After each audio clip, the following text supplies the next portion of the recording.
जब भी भारत के स्वतंत्रता संग्राम की बात होती है तो हमारे सामने महात्मा गांधी, सुभाष चंद्र बोस, भगत सिंह और जवाहरलाल नेहरू जैसे महान नेताओं की तस्वीर उभरती है। लेकिन क्या आपने कभी सोचा है कि उस आज़ादी की लड़ाई में महिलाओं की क्या भूमिका थी? क्या आप जानते हैं कि भारत की हजारों महिलाओं ने अपने घर, परिवार, समाज और यहाँ तक कि अपनी जान तक दांव पर लगा दी, सिर्फ इस सपने के लिए कि भारत आज़ाद हो सके। कुछ महिलाओं ने बंदूक उठाई, कुछ ने क्रांतिकारियों को शरण दी, कुछ ने जेल की यातनाएं सही और कुछ ने अंग्रेजी शासन के खिलाफ आंदोलन का नेतृत्व किया। इतिहास के पन्नों में कई बार इन महिलाओं का योगदान उतना नहीं बताया गया जितना बताया जाना चाहिए था। लेकिन आज हम उन वीरांगनाओं की कहानी जानेंगे जिनके साहस, त्याग और संघर्ष ने भारत की स्वतंत्रता की नींव को मजबूत किया। इस वीडियो में हम जानेंगे स्वतंत्रता आंदोलन में महिलाओं की भूमिका, प्रमुख महिला स्वतंत्रता सेनानियों के संघर्ष और उनके योगदान को, इतिहासकारों की नज़र में महिलाओं का क्या महत्व और यह भी कि महिलाओं की भागीदारी ने भारतीय समाज को कैसे बदल दिया। तो आइए चलते हैं हम उस दौर में जहाँ भारत की बेटियां केवल घर की चौखट तक सीमित नहीं थी, बल्कि उन्होंने इतिहास रच दिया था।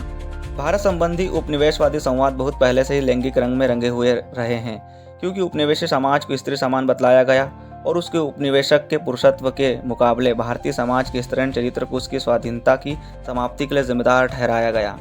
19वीं सदी में जब स्त्री प्रश्न प्रगति और आधुनिकता विषयक संवादों का अंग बन गया तो उपनिवेशित पुरुषों की नई स्त्री के लिए तलाश के एक अंग के रूप में स्त्री शिक्षा का आंदोलन शुरू हुआ।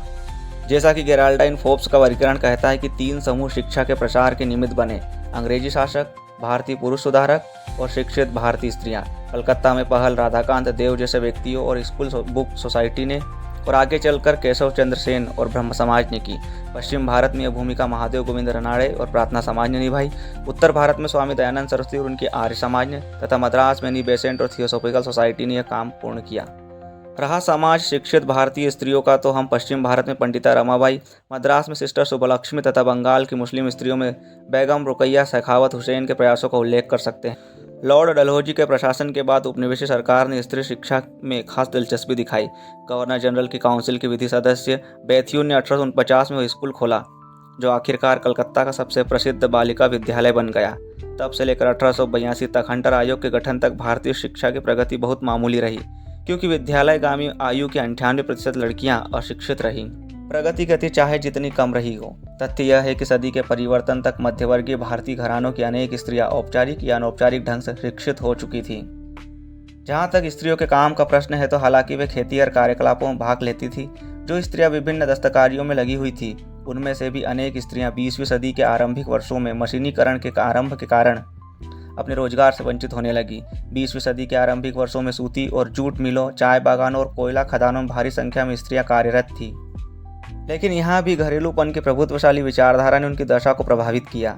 उनकी संतानोत्पत्ति की भूमिका को उजड़ती मजदूरी से अधिक महत्वपूर्ण समझा जाने लगा। 19वीं सदी के उत्तरार्ध में जब आधुनिक राष्ट्रवाद का विकास हुआ तो इसने भी स्त्रियों का प्रश्न घरेलूपन की इन्हीं संकुचित सीमाओं के अंदर उठाया। पार्थ चटर्जी का तर्क है कि सार्वजनिक और निजी क्षेत्रों की राष्ट्रवादी प्रसूति ने उनको भौतिक या आध्यात्मिक द्विभाजन के समकक्ष बना दिया।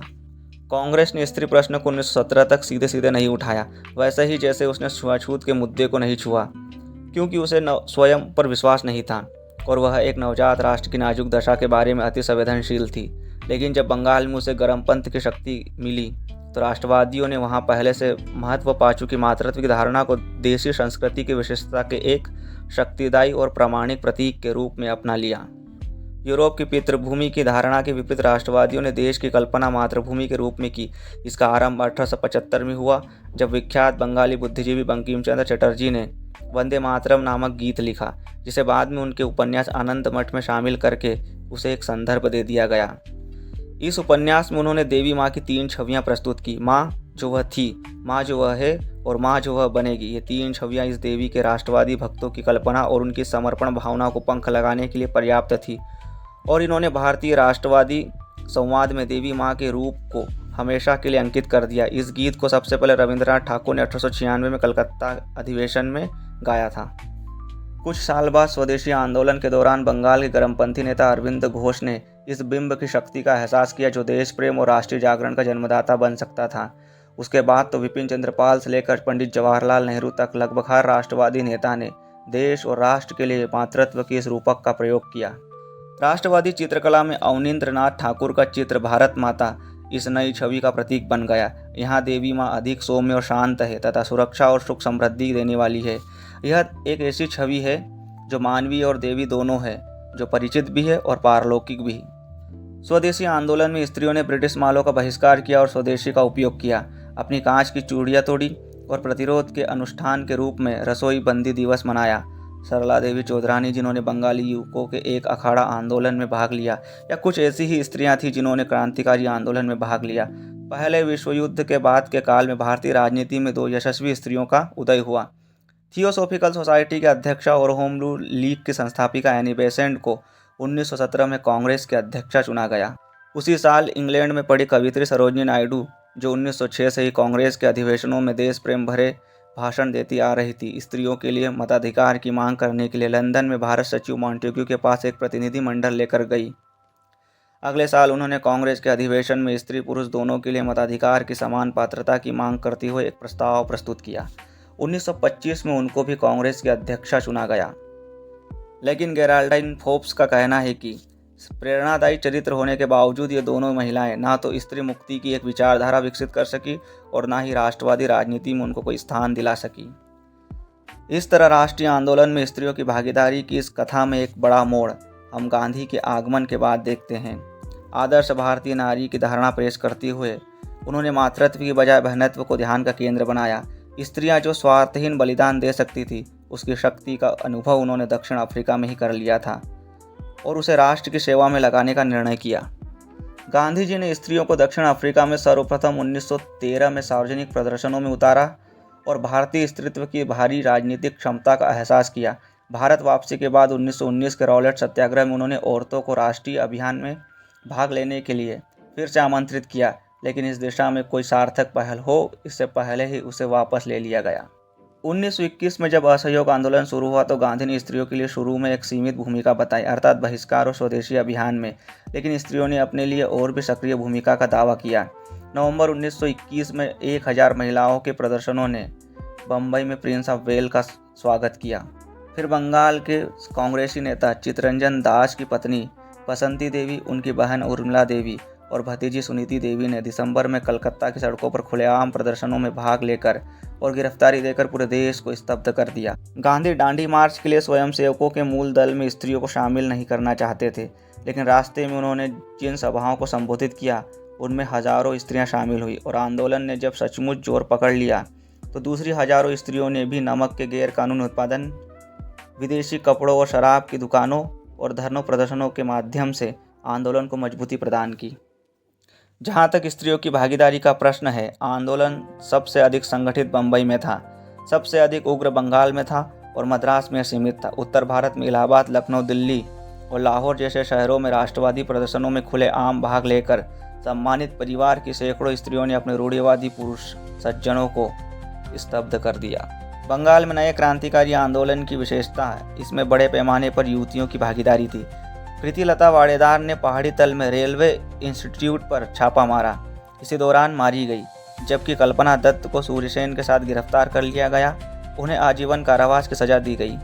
दिसंबर 1931 में कोमिला की 2 स्कूली छात्राओं शांति घोष और सुनीति चौधरी ने एक जिलाधिकारी को गोली मारकर उसकी हत्या कर दी। फरवरी 1932 में बीना दास ने दीक्षांत समारोह में उपाधि ग्रहण करने के समय बहुत नज़दीक से गवर्नर पर गोली चलाई। जो प्रवृत्ति 1930 के दशक में शुरू हुई थी वह 40 के दशक में भी जारी रही, जब सार्वजनिक जीवन में स्त्रियों की सक्रिय भूमिका को समाज में स्वीकृति मिली। भारतीय स्वतंत्रता के संग्राम में महिलाओं की भागीदारी यहीं तक सीमित नहीं थी, इसका विस्तार संगठनों के निर्माण में भी था।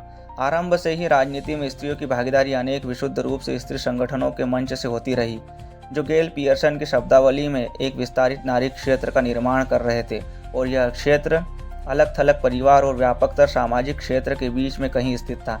इन संगठनों में विभिन्न स्थानीय सामाजिक संगठनों से लेकर लड़कियों की शिक्षा संस्थानों तक शामिल थे, और राष्ट्रीय स्त्री संघ या देश सेविका संघ जैसे अनेक राजनीतिक संगठन भी शामिल थे, जो कांग्रेस के सहायक संगठनों का काम करते थे। उसके बाद 20वीं सदी के आरंभिक वर्षों में अनेक ऐसे स्त्री संगठन अस्तित्व में आए जो सार्वजनिक क्षेत्र में अधिक सक्रिय थे तथा स्त्रियों के राजनीतिक और कानूनी अधिकारों पर अधिक ध्यान केंद्रित करते थे। अखिल भारतीय स्तर पर सबसे पहले मद्रास में 1917 में विमेंस इंडिया एसोसिएशन का गठन हुआ, जिसका आरंभ प्रबुद्ध यूरोपीय और भारतीय महिलाओं ने किया। इनमें सबसे प्रमुख थी आयरिश नारीवादी मार्गरेट कजिन्स और एनी बेसेंट। 1925 में इंटरनेशनल काउंसिल ऑफ वीमेन की शाखा के रूप में national council of women in India का गठन हुआ और आरंभिक वर्षों में उसकी प्रमुख प्रेरणा स्रोत लेडी मेहरीबाई टाटा थी। फिर वर्ष 1927 में ऑल इंडिया वीमेन्स कॉन्फ्रेंस का जन्म हुआ, जो इन संगठनों में सबसे महत्वपूर्ण था।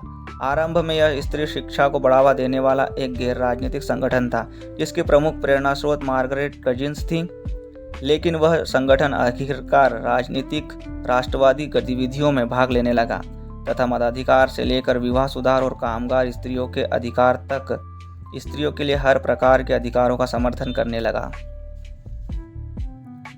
प्रांतीय स्तर पर उन्हीं दिनों स्त्रियों के अनेक मुद्दों पर विभिन्न संगठन काम करने लगे। सरला देवी चौधरानी के भारत स्त्री महामंडल ने, जिसकी पहली बैठक 1910 में इलाहाबाद में हुई थी, स्त्री शिक्षा को बढ़ावा देने के लिए पूरे भारत में अपनी शाखाएं खोली। बंगाल में 1920 के दशक के दौरान, जैसा कि बारबरा सदर्ड ने दिखाया है कि बंगाली नारी समाज ने स्त्रियों के मताधिकारों के लिए अभियान चलाए। बंगाल विमेंस एजुकेशन लीग ने स्त्रियों के लिए अनिवार्य प्रारंभिक और माध्यमिक शिक्षा की मांग की और ऑल बंगाल विमेंस यूनियन ने स्त्रियों के गैर कानूनी व्यापार के विरुद्ध कानून बनवाने के लिए एक अभियान चलाया। राष्ट्रवाद को स्त्री प्रश्नों से अधिक महत्व देकर स्त्रियों ने भी इस सार्वभौमिकरण की प्रक्रिया को महत्व दिया। परिणाम स्वरूप 1921 और 1930 के बीच सभी प्रांतीय विधायिकाओं ने स्त्रियों को मताधिकार दिया। हालांकि उससे संपत्ति और शैक्षणिक योग्यता संबंधी शर्तें निश्चित रूप से जुड़ी हुई थी। 1935 के भारत सरकार अधिनियम ने मतदाता स्त्रियों का अनुपात बढ़ाकर 1:5 कर दिया और विधायिकाओं में उनके लिए सीटें भी आरक्षित की। कांग्रेस और स्त्री संगठनों को आरक्षण का विचार पसंद नहीं था और उन्होंने सार्वभौमिक वयस्क मताधिकार को प्राथमिकता दी, लेकिन इस प्रावधान के पारित हो जाने पर उन्होंने इसे स्वीकार किया और इसके कारण 1937 के चुनाव के बाद अनेक स्त्रियों को एक विधायिक कार्य प्रारंभ करने में मदद मिली।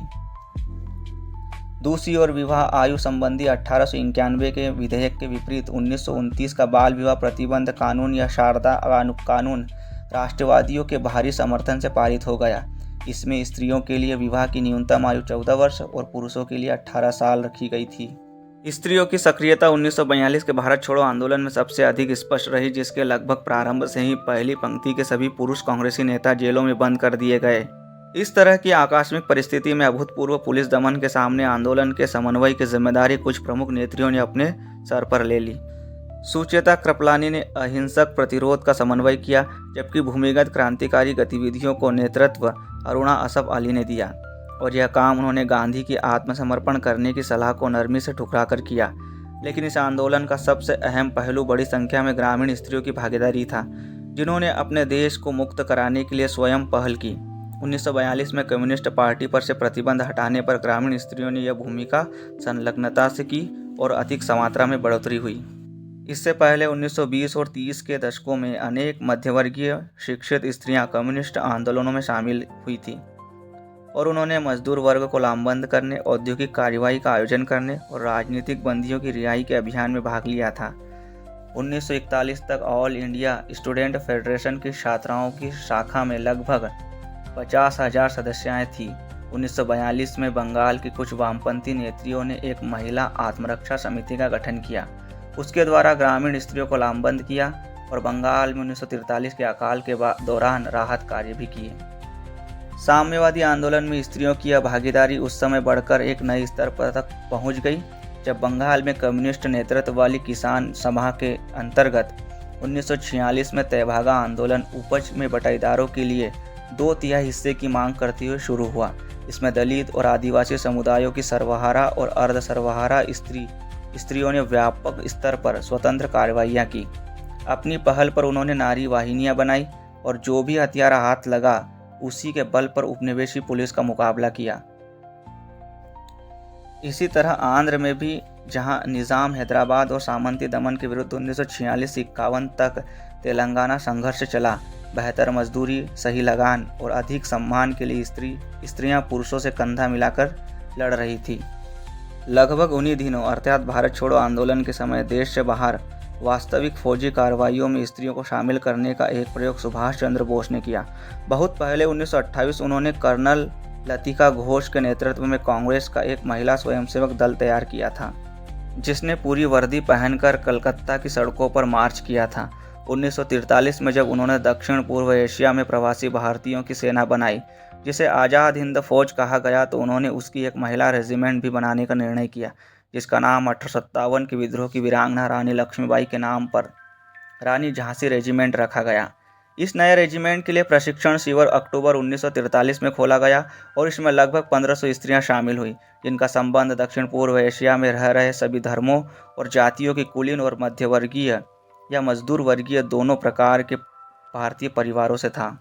स्वतंत्रता संग्राम की इन वीरांगनाओं की कहानियाँ हमें सिर्फ अतीत नहीं बताती, ये हमें याद दिलाती है कि जब महिलाएं आगे बढ़ती है तो पूरा समाज और राष्ट्र आगे बढ़ता है। आज जब हम आज़ादी की खुली हवा में सांस लेते हैं तो हमें उन महिलाओं को याद करना चाहिए जिन्होंने अपने सपनों, अपने परिवार और अपनी ज़िंदगी तक कुर्बान कर दी ताकि भारत स्वतंत्र हो सके। यदि आपको लगता है कि इन वीरांगनाओं की कहानी हर भारतीय तक पहुंचनी चाहिए तो वीडियो को शेयर जरूर करें और कमेंट में बताएं कि आप किस भारतीय स्वतंत्रता सेनानी से सबसे ज़्यादा प्रेरित हैं।